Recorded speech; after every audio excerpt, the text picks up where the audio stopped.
Olá, tudo bem? Hoje eu estou aqui para conversar um pouquinho sobre mais um episódio da série Hannibal.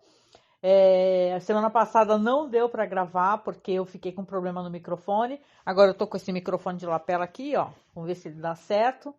E eu estou também na minha sala, eu estou em outro ambiente, né? Para mudar um pouquinho é bom, né? Pois é, quem está acompanhando aqui o nosso podcast, nossos programas, as nossas lives.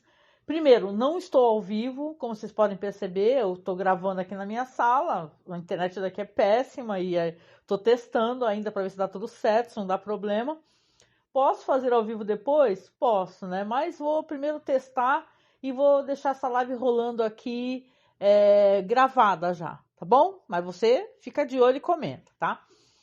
Vamos lá, esse episódio dessa vez é um Nakachoko. Esse episódio aqui, ele é a continuação direta do episódio anterior para quem está acompanhando a série Hannibal. Lembrando que a gente está na segunda temporada, esse episódio número 10, ou seja, estamos chegando no final da segunda temporada.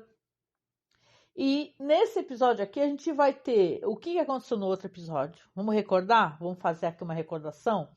Aconteceu o seguinte, o Will, ele mata um cara que se vestia, ele colocava uma roupa pneumática, assim, de um urso das cavernas, era uma coisa assustadora, né?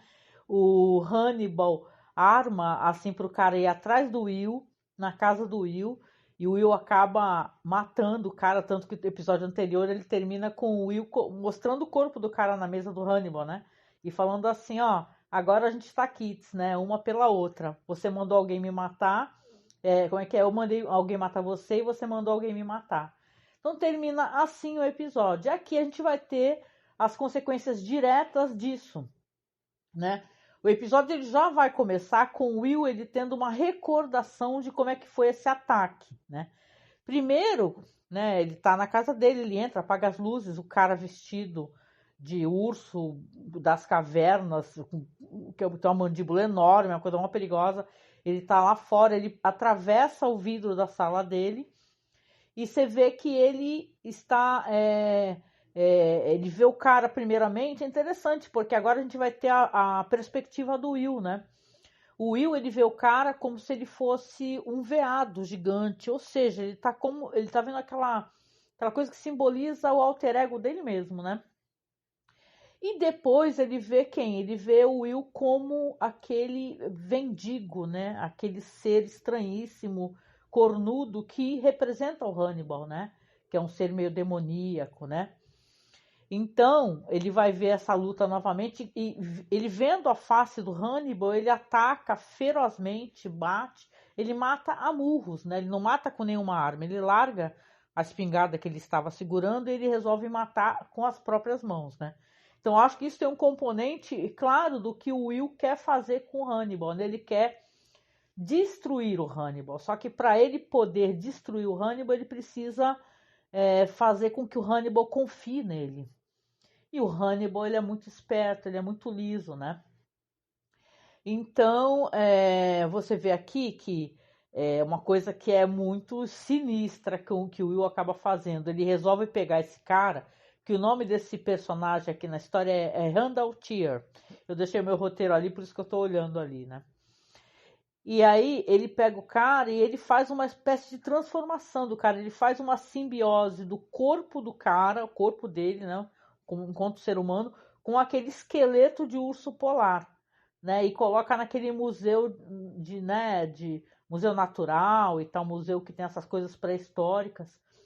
E é impressionante, assim, porque aí essas cenas aí que quando já chega o Jack Crawford e tudo, e eles todos estão olhando naquele museu de história e tá aquele cara todo montado lá, é uma coisa assustadora, porque a gente sabe que foi o Will que fez isso. Só que o Will ele precisa fazer essa espécie de coisa para que o Hannibal confie nele, né? Então os diálogos que ele tem com Hannibal são diálogos muito íntimos. Isso até antes de mostrar essas cenas do FBI no museu, né? Ele chega e fala assim pro Will, o Hannibal, fala, você matou ele com suas próprias mãos? Aí o Will responde que sim, né? Ele mostra as mãos muito feridas, né? E fala assim, sim. Aí ele fala, é uma coisa muito íntima, né? E você vê que, falando em intimidade, tem cenas muito íntimas do Hannibal cuidando das mãos do Will. E ele tá ali, então, fazendo aquele trabalho, assim, de tentar convencer o Hannibal que ele tá se transformando, né? Tanto que uma das palavras que ele fala, que ele utiliza muito no episódio, é becoming, né? Que ele tá se transformando. A gente lembra que a série, ela é muito baseada no Dragão Vermelho, né? E o Dragão Vermelho é isso, é alguém se transformando em outra coisa, né? Aqui a gente vai ter o Will também se transformando no que o Hannibal crê ser um serial killer, canibal como ele próprio, né? É o mestre dando aulas, né? Então aqui vai ter essa cena do Museu Natural, aí tá o Jack e o Will começa a fazer aquela coisa que a gente está acostumado a fazer, mas fazia tempo que a gente não via, que é aquela reversão, né?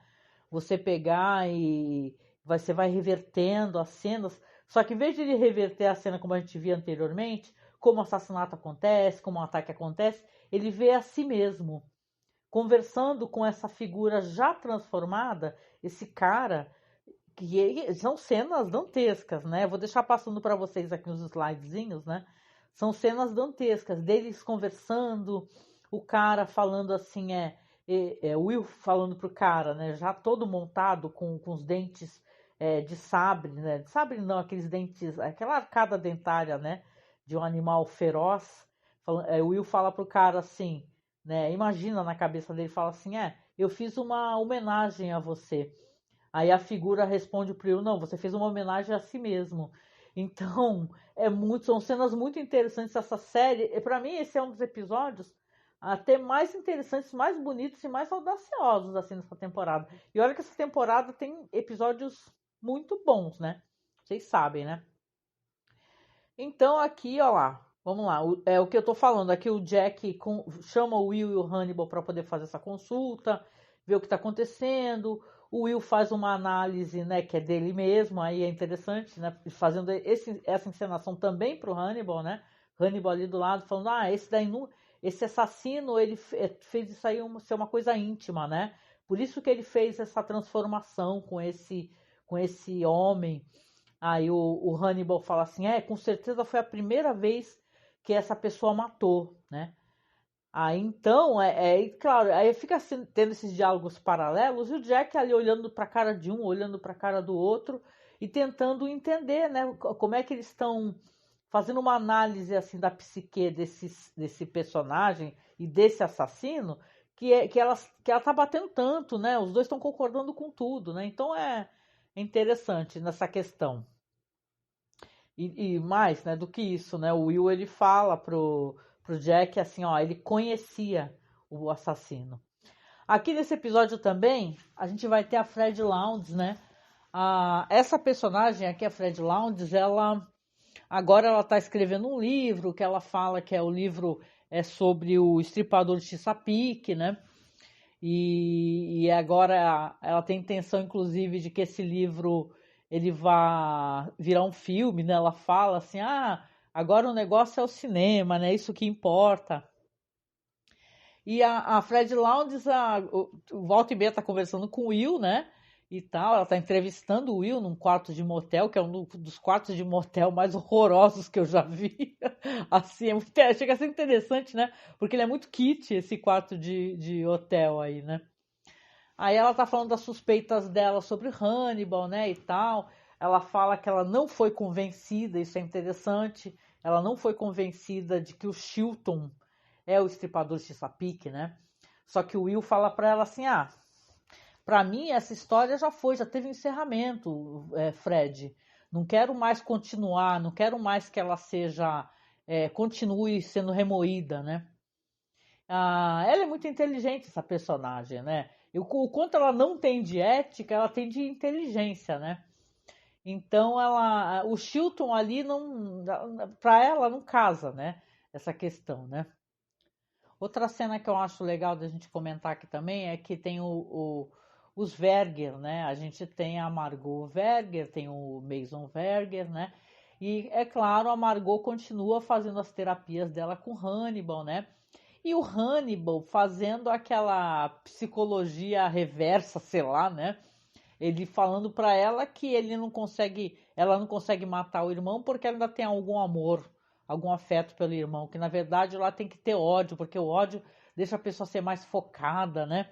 E tal. Então, você vê ali que realmente o Hannibal ele está ali fazendo uma lavagem, né? Não digo uma lavagem, né? Porque essa personagem ela quer mesmo matar o irmão, mas é quase chocante, né? Você vê que ele se sente tão livre assim para falar para ela, olha, para você acabar com ele, você tem que ter muito ódio, porque o ódio faz a gente ter foco, né?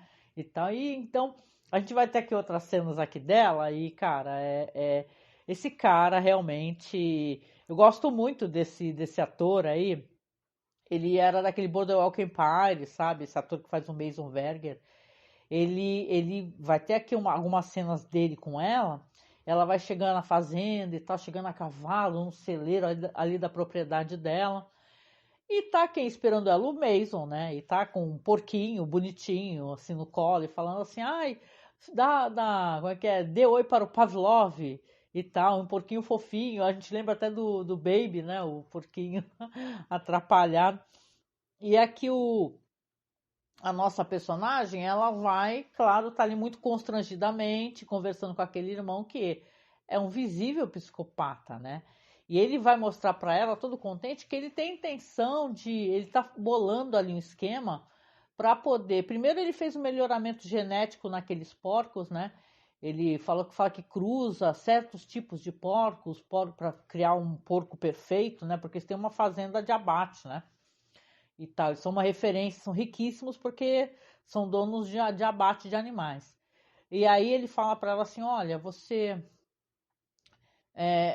tem que ver o que eu estou fazendo uma coisa ótima. E ele mostra ali, tem ali um cara ajudando ele, né, um capanga, né? E ele fez uma espécie de labirinto, né? E esse labirinto, você vê que ele está ali fazendo um labirinto que está. Ele vai soltando os porcos e ele fez uma espécie de pessoa toda montada com carne moída por dentro, por exemplo, sabe? E ele fica aspergindo ali um perfume com cheiro de seres humanos. E curiosamente, essa roupa é a roupa dela. Tanto que ela até fala: Nossa, esse é meu terno, né? Aí ele fala: Eu compro outro para você. Então ele pega e né, mostra para ela que ele fala que está ensinando os porcos, porque ele fala assim: Olha, os porcos eles atacam as pessoas, só que eles não atacam, eles não têm hábito de atacar as pessoas vivas, né? Se mexendo, gritando, esperneando e tal. Então ele está ensinando, né? E para quem conhece, né, já assistiu o Dragão Vermelho e tudo, sabe como é que é essa história, né? Então você vê que a Margot, inclusive, ela tem quase que a certeza que, já que ele colocou a roupa dela naquela pessoa, né? Aquele tipo de pessoa que os porcos foram atacar, ele acha que ele está querendo ameaçá-la. E é o que ele quer fazer o tempo todo, né? Ele quer trazer o horror, né? Aqui vai vir uma sequência que eu acho muito legal, gente, né? Espero que vocês tenham assistido esse episódio, porque tem uma sequência de muito erotismo nesse episódio. E eu acho isso muito bonito, né? Claro que são coisas que vão ter consequências que a gente vai ver mais pra frente que são terríveis, né? Tipo, a Margot, ela tá muito fragilizada, muito triste, e ela vai procurar quem? O Will. Ela vai procurar o Will, conversar com ele. Ele até falar para ela assim: olha, o que você quer, Margot, eu não tenho. No sentido de ele não tem, sei lá, ele não tem condições psicológicas para entrar numa relação, né? E ao mesmo tempo, paralelamente, ele tem o Will, né, que acabam indo para a cama, né? O Will com a Margot e tem a Lana Bloom com o Lecter, né? E o Lecter tá ali ensinando a Lana, mostrando para a Lana um instrumento que é um instrumento que eu acho muito legal. Ele é utilizado muito para fazer soundtrack de terror, que é chamado Theremin, né? Que as pessoas que tipo assim, só você aproximar a mão, ele faz uns barulhos muito estranhos, né? Aí a Lana fala assim: "Nossa, que engraçado, né? Parece que tem alguém gritando, eu tô torturando alguém, é como se eu tivesse alguém berrando, né? Porque o Theremin tem esses barulhos esquisitos. E ela fala assim: "Ah, eu tô tocando com ar, né? Algo assim. É muito interessante e tem aquela cena toda de pegação. Aí o Will tá com a Margot, né, dando os catos, aí tá o Hannibal dando os catos com a Lana, aí tem momentos que aparece a Lana dando cato com aquele vendigo, porque é o que ele é, né? porque o Will começa a ter ali uns insights ali de ver a relação da Alana com o Lecter. Então, você vê que ali é o tchaka na muchaca total, né? É até bom porque o nome do episódio é Nakachoko, né? Tem muito tchaka na muchaca também. O Hannibal, então, ele vai ali ao encontro do Mason, porque diz que o Mason, né, pediu para conversar com ele, eles se cumprimentam e tal. Aí ele, né, ele acha interessante ali, fala assim, nossa, fala assim, olha, eu aceito um porco, só que, por favor, eu quero escolher o porco, né, e tal, que eu quero transformar numa refeição e tal.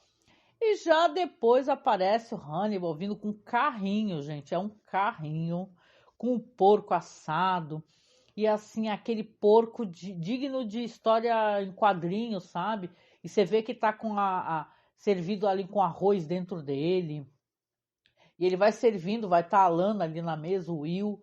Ele serve aquelas porções mínimas, apesar de ser um prato tão grande. E você vê que claramente serviria ali, sei lá, várias pessoas. Ele tá fazendo aquela refeição enorme para somente os três. E vão ali trocar algumas farpas, alguns diálogos. A Alana revela que a Fred Lounges foi procurá-la, porque sim, tem um momento que a Fred vai atrás dela e começa a falar assim pra Alana, você tá saindo com o Hannibal, né? Ele era o seu professor, não é? E tal, você costuma transar com seus professores e tal, e a Alana comenta nesse jantar aí. E gente, é engraçado, porque a próxima cena, né, o Hannibal fala assim, antes a gente conhecia nossos próprios demônios, não sei o quê. Sei que a próxima cena realmente é o, o Hannibal sentadinho no motel ali que a Fred Lounge está, né? Esperando ela, todo coberto de plástico, todo coberto de plástico e ali esperando ela chegar. Só que ela não tá em casa. Fred Lounge, ela na verdade foi atrás do próprio Will, porque ela tá tendo umas entrevistas com o Will, né? E aí ela bate na porta, dá a volta na casa, os cachorros estão latindo, o Will não está em casa, aparentemente. E ela vai lá, dá a volta, ela vê uma espécie de barracão, né? Um lugar enorme assim. Nem tinha visto que ele tinha um local enorme assim, sabe? Onde o pessoal costuma guardar animais grandes, né? Aí ela entra lá, ela vê muitos plásticos pendurados, ela vê uma coisa impressionante, ela vê a armadura daquele cara lá, aquele assassino que vestia, sabe aquela armadura pneumática que aquele cara colocava para fingir que era um urso das cavernas?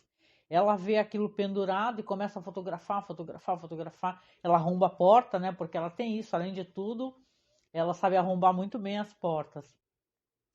E ela tá ali fotografando, ela vê o quê? Ela vê um freezer. Aí ela vai lá, o freezer tá fechado, a chave também, ela arromba também. Aí ela começa a fuçar o freezer, olhar o freezer, olhar o freezer. E adivinha o que ela encontra no freezer? Ela encontra uma parte de baixo da mandíbula do cara lá. Esse que se vestia, porque quando o Will montou a armadura nele, esse cara o Randall Tier, né? Tier, ele colocou tirou uma parte da mandíbula do cara e colocou outra parte, aquela mandíbula daquele urso das cavernas, né? Então, quando ela vê isso, ela já fica desesperada. Só que a porta do freezer está levantada. Quando ela fecha a porta, ela dá de cara com quem? Com o Will, né? Que tá ali. E eu vou te falar que é uma cena bem tensa, né? Porque até você tentar. A gente que assistiu a série sabe que, claro, que ele, de certa maneira, ele tá sendo, sim, contaminado pela perversão que o Lecter tá ensinando ali para ele. Mas ele também tem uma intenção, ele precisa prender aquele cara de alguma maneira, ele tem que provar para a polícia que tipo de pessoa que é esse cara, né? E ele tem que fingir que é algo parecido como ele. Então, quando a gente vê o Will ali parado olhando para Fred, ele tá olhando com aquela cara e fala para ela assim, ó, não é nada do que você tá pensando.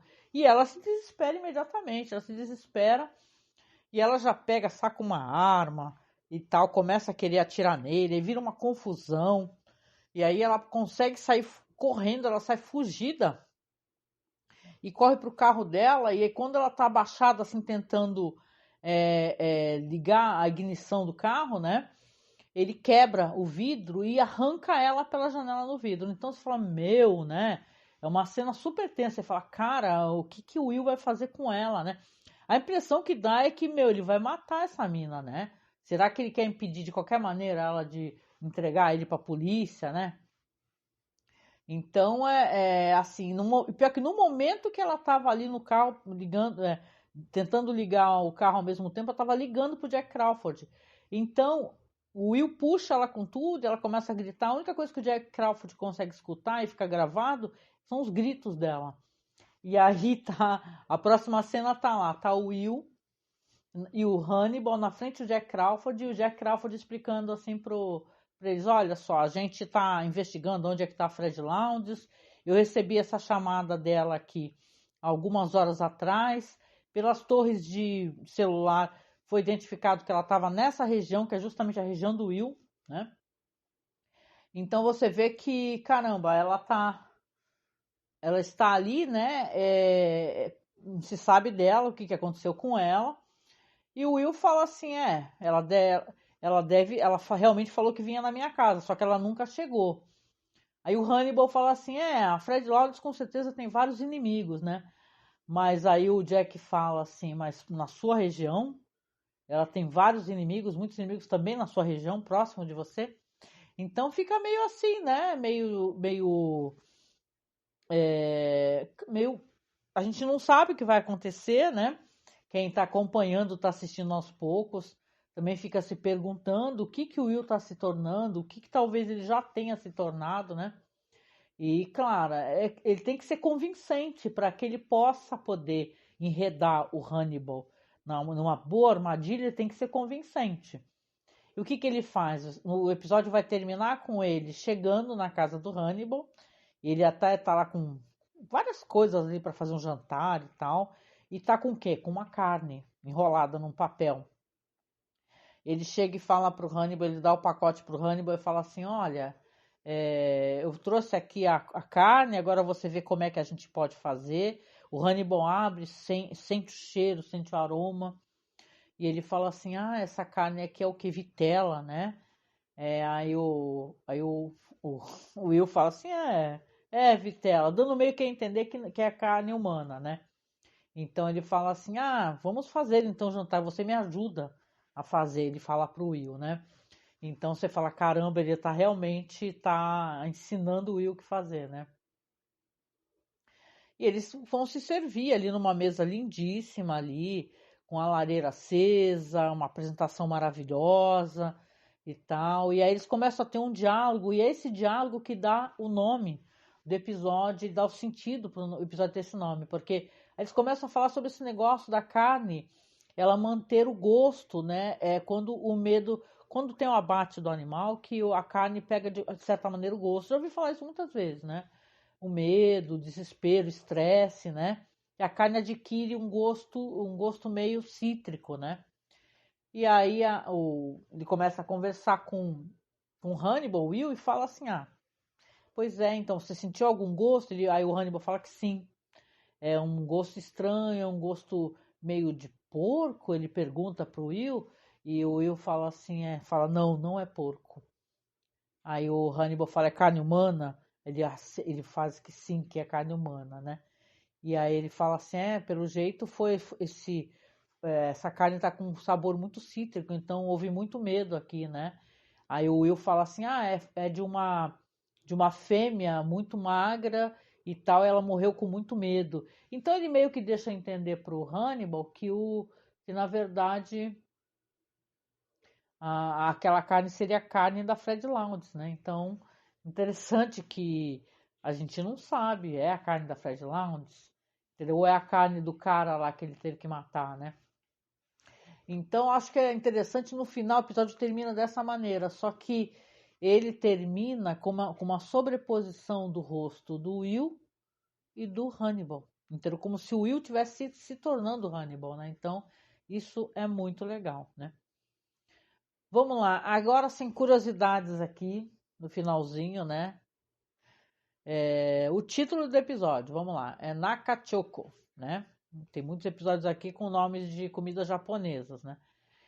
Refere-se a uma sopa ácida que é servida para limpar o paladar, né? Para tipo assim, como entre pratos, né? Você toma essa sopa, porque ela é meio ácida e limpa o paladar para um próximo alimento e tal. Seria o que o pessoal faz que nem tá tentando escolher um perfume, né? Cheirar um pouco de café e depois tentar cheirar outro perfume. Então é interessante, né? Porque você vê que não é um nome que está jogado no nada, né? É uma comida que tem uma referência com a situação que é conversada no final, não é? Vamos lá. Aqui também, entre as curiosidades, está aqui, ó. Os 4 pacientes que morreram sob os cuidados de Hannibal provavelmente incluem Franklin Froidevaux, possivelmente Benjamin Raspail. Vocês lembram, né, que é do Silêncio dos Inocentes? Cuja existência é sugerida em sorbet, porque eles não podem fazer referências diretas ao Silêncio dos Inocentes, né? Os 3 que morreram como ex-pacientes incluem Neil Frank e possivelmente Jeremy Olmsted, se Fred estiver contando o tempo de Hannibal na sala de emergência.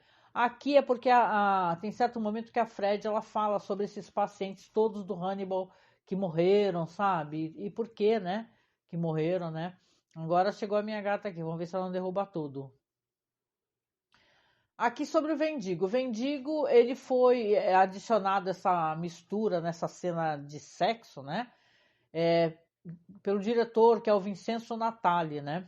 A Caroline Davernas, que ela interpreta a Alana, ela disse que não sabia, né, que esse Vendigo estaria em cena até o dia das filmagens, né? Que foi meio assustador, né? E essa cena final, fundindo os rostos do Will e do Hannibal, ela foi ideia também desse diretor que é o Vincenzo Natali, que eu acho que é um grande diretor, né? Então interessante, né? Aqui se comenta também que o episódio apresenta esse capanga do Mason, que é o Carlo Deogracias, que está nessa mansão, né, da família do Mason e tal, que ele aparece no livro também, no livro Hannibal. O Michael Pitt, que é o nome do ator que faz o Mason Verger, ele disse que ele usa essa atuação dele meio que para ser um prequel, né, da atuação do Gary Oldman, né, no filme, né, do Hannibal e tal, no Dragão Vermelho. Então, legal, né, essa questão toda ali, eu acho que ele tá atuando muito bem o Michael Pitt, né.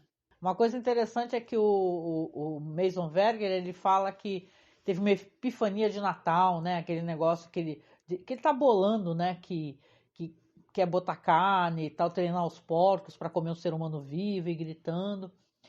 Isso daí no livro, né? Diz que é uma coisa que acontece muito depois, porque ele já pensa nisso só, tanto que é assim no filme, né? Só quando ele já se deu mal por causa do Hannibal e tal, que é uma vingança que ele está cozinhando há muito tempo, né? Então é interessante, né, essa questão toda aí. Vamos lá. No romance também, no romance Hannibal, o pai de Mason, né, e da Margot, ele morre no mesmo ano em que o Mason vai concretizar aquele plano de atacar o Lecter, né? Ou seja, esse papai aí estava vivo ainda, enquanto o Mason foi desfigurado e paralisado, né? Então, na verdade, não tem isso, né? Eu acho que nem no filme e nem na série, mas de qualquer maneira é uma curiosidade, né? Aqui também o pessoal coloca como curiosidade aqui o Calo, né? O Calo é o capanga, né? Do Mason Verger. Diz que ele é retratado mastigando alguma coisa constantemente. E as pessoas acham que ele fica fazendo isso como uma espécie de animal, uma coisa meio animal dele, né? Uma espécie de ruminante, né? Ele fica tentando dar uma de ruminante, né? E fica mastigando alguma coisa o tempo todo. E sobre o manequim que é feito de carne e é perfumado com a loção, com os gritos rolando e tudo, é uma coisa que vem do romance, como eu falei, né? E tal. E tem várias coisas aqui que são meio pesadas, né? Mas é interessante para quem quer pesquisar, porque aqui na série eles são bem pudicos em relação a isso, né? Sugerem muito violência física, mas não sugerem violência sexual, ainda bem, né? Entre o que o Mason faz contra a Margot. Mas no caso aqui do livro, o pessoal fala que é bem claro isso daí, são cenas bem pesadas e tal, né? E, bom, é isso então. Então eu espero que vocês tenham gostado. Acabei tendo uma visitinha aqui no final, ó, a bonitinha da minha gatinha. Quero que vocês comentem também para saber o que vocês acharam do episódio, se foi legal, se, sei lá, deu certo vir gravar aqui um pouquinho para poder diversificar, né? Então, contem para mim aí. E é isso, toda semana a gente está falando aqui sobre um episódio da série Hannibal, no nosso projeto que é o Festim. E claro, eu convido vocês a ajudar, né? A tentar nos ajudar, nos apoiar para que a gente continue esse projeto tão maravilhoso que a gente tem. A gente fala de séries aqui, né? A gente tem um projeto de cinema, de pesquisa cinematográfica. A gente tem grandes podcasts, diretores bem. Saca que as pessoas não gostam muito de fazer programas, né? Porque não dá aquela quantidade de view, né? A gente tem programas sobre Jodorowsky e tal. E entre vários cineastas interessantes, né? Todd Solondz, né? Então convido vocês a procurar a Masmorra Cine nos aplicativos de podcast em geral. Pode ser Apple Podcasts, pode ser Spotify, Amazon Music. É só procurar a Masmorra Cine, tá? E se puder, nos apoie, tá bom? Eu vou deixar o link do Padrinho logo abaixo aí. Tem Padrinho, tem Colabore Aí, tem Apoia-se. E tem o nosso Pix. O nosso Pix é apoiomasmorra@gmail.com, tá? Se você puder nos apoiar, a gente agradece, porque, que nem eu já falei anteriormente, quando acontece de quebrar algum equipamento, a gente consegue, né, com apoio, a gente usa o dinheiro do apoio para isso, né? Usamos para poder tentar montar um PC um pouquinho melhor, usamos agora para comprar microfone, então, por favor, nos apoie, tá? A gente agradece demais. E a gente se encontra no próximo festim, tá certo? Beijo para vocês.